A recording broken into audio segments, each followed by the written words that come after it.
massive following be? Let's find out, shall we? The Sky Helluva Boss pilot. Helluva Boss released its pilot on November 25th, 2019. It's generally a relatively solid pilot, with it boasting an 11-minute runtime and rated TVMA. Overall, the pilot does a pretty good job at describing most of the characters, with it showcasing Stolas as a pompous douche, Blitzo as a irresponsible boss, Luna as an angsty teenager, Millie as a supportive wife, and Moxie as a generally solid husband who simply is fed up with his boss's irresponsibility. Generally, it's a good summary of all the characters. However, later on, VivziePop would announce in a tweet the pilot isn't canon. Stop the cap! Overall, in my opinion, I think that's an absolute load of shit. Saying that the pilot isn't canon seems like a cop-out to me, solely because people were constantly calling out the show for the numerous contradictions throughout the entirety of Season 1 and Season 2 towards it. You know, if you get in trouble, I get in trouble. We don't want that. Oh, you mean how they've been careful the whole series? Matter of Stolas getting in trouble for allowing lower creatures to use his magic to access the human world, but that can't be the case either, since the Imps blatantly advertise their services and how they do it. Especially when you take into consideration that Has-Been's pilot is somehow canon, but I'll leave it up to your guys' interpretation. What do y'all think? The Surface, subscribe. Well, looks like I don't have to ask y'all to subscribe. Thank you to whoever made this iceberg. Y'all did the work for me, so there's your instruction. Helluva Boss 1 through 4. Helluva Boss, of course, details the episode where the cherubs are introduced, which personally, in my opinion, I think it's a good idea to show how the forces of heaven and hell can collide with each other, but besides that, it's really nothing special. And again, the same thing that happened towards Stryker basically happened with the cherubs, the difference being that unlike Stryker, the cherubs were never really threatening to begin with, so their downfall and bore of a villain was never really anything that impactful or special. Bad Luck Jack. Bad Luck Jack, or better known as Zoophobia, was a short released on September 30th, 2020, written by VivziePop. Overall, it's a very decent short, with it also containing very nice music written by Gooseworks, and besides this one short being released, nothing else has really progressed with the show. It's probably due to the fact that, again, many of VivziePop's other IPs have become vastly more successful and profitable, and again, when it comes to VivziePop, I get that mindset. She's a busy woman, she's gonna prioritize working on IPs that generate her the most amount of revenue, simply because she just doesn't have enough time to work on everything involved with her projects. The Shallow, Reddit, Insta, and Twitter. Not surprisingly, being that, again, VivziePop has a massive fan base, she would also branch out to other social medias, which again, Helluva Boss has a Reddit, Insta, and Twitter. It's just common sense that they would utilize those social medias. Live streams. Occasionally, VivziePop will of course boost live streams where she talks about the VAs, the singers, and the various people that have helped work on the show. Occasionally during those live streams, she will also discuss some of the ways that her show works. Pretty the low bottom is like imps and hellhounds are like kind of the bottom of this society, which is why Helluva is about the imps, because it's basically like the working class of this entire society, and they have all these other classes above them. Like even the sinning class is technically above them, and they have to work the retail jobs or like the, you know, whatever job in the sinner's world.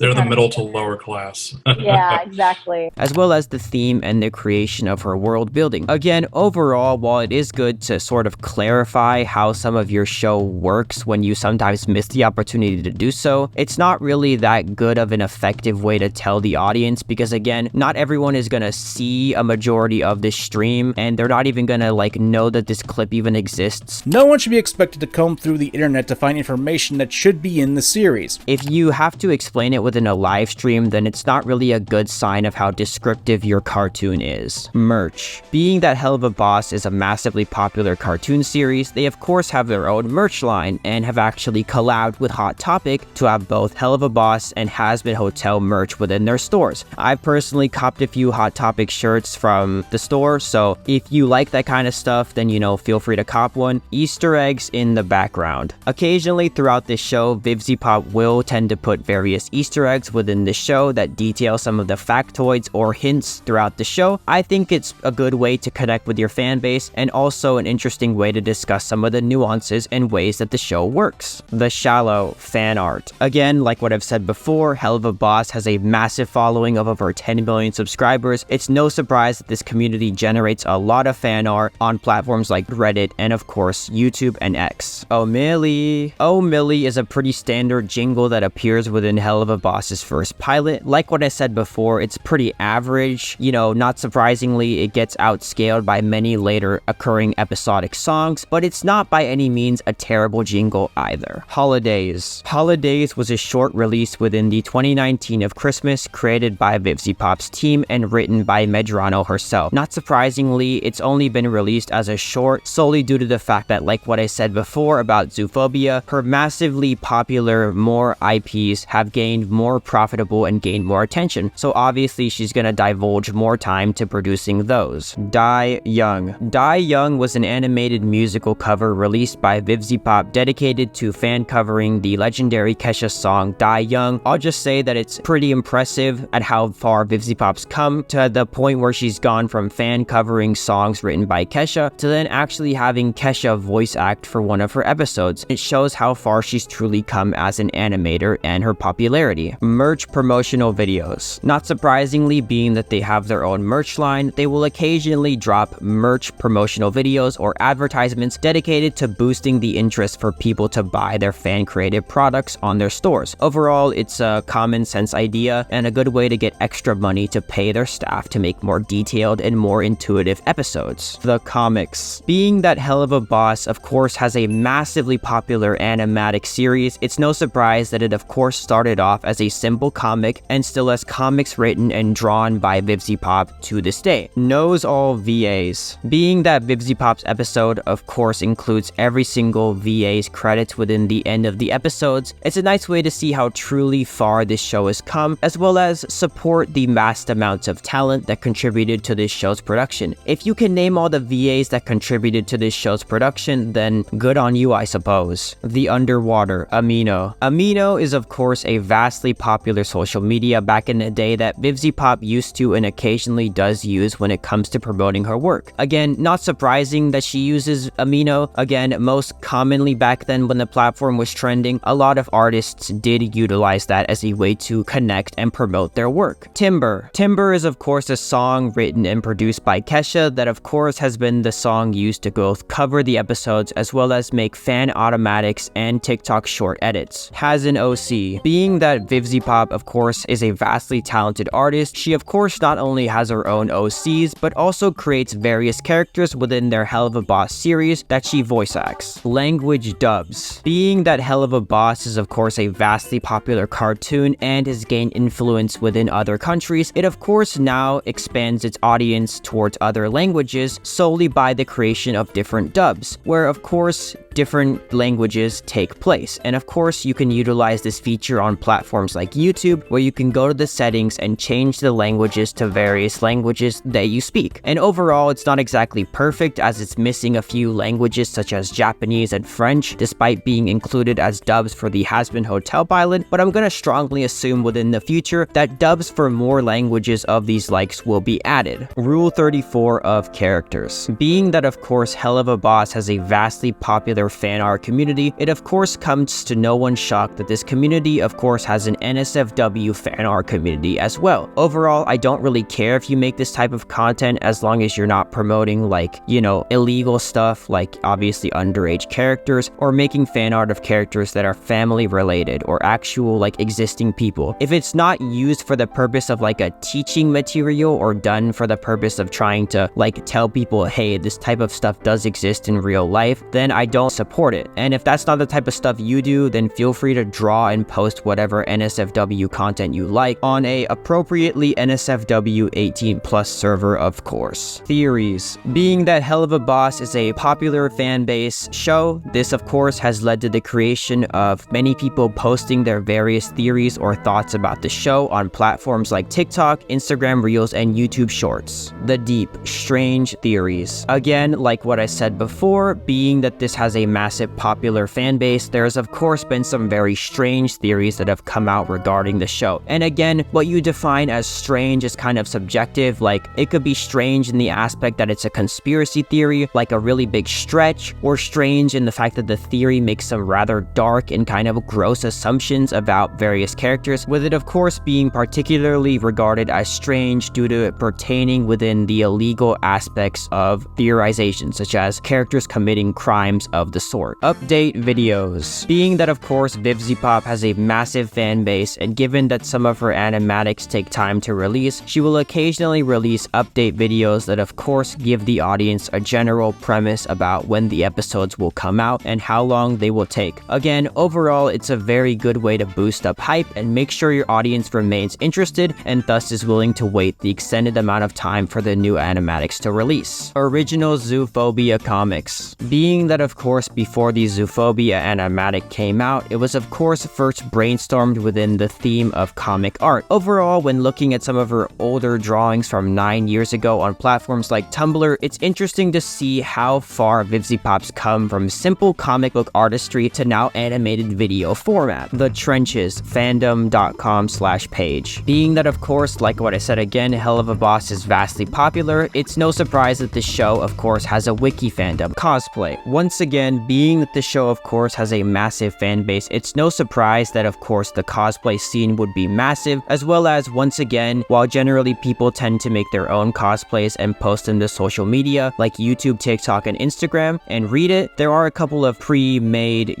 cosplays, some Helluva Boss that you can buy on platforms like Amazon, and even in videos like my previous reviews, I've cosplayed for some of them as, B-roll, and overall it's a pretty nice way to show off some of your artistic talents if you're not as good of a drawer, and it's a good way to grow your fan base and get more people interested in your social media content and following. Bootleg Etsy merchandise. Again, like what I said before, being that this of course fan base has a vastly popular community by creating bootleg or fake kind of counterfeit merch off of the creators' platforms or characters, solely done for the purpose of essentially milking off of a popular IP and gaining money for your own wallet. Again, I'm not sure if VivziePop has a super big legal team or anything like that, but if she does, I would recommend probably talking to them and seeing if, any of these bootleg merchandise creators violate your copyright protection, and if they do, I would recommend either taking it down or threatening litigation, because again, they are making false merch of her content without her permission solely to profit for themselves. Spindlehorse employees Reddit account. Again, being like what I've said before, this show of course has a massive amount of artists and writers that contribute to its day-to-day creation. They of course not surprisingly have their own social media platforms where they showcase, various platforms like Reddit or YouTube or X, where they showcase their own work outside of VivziePop's,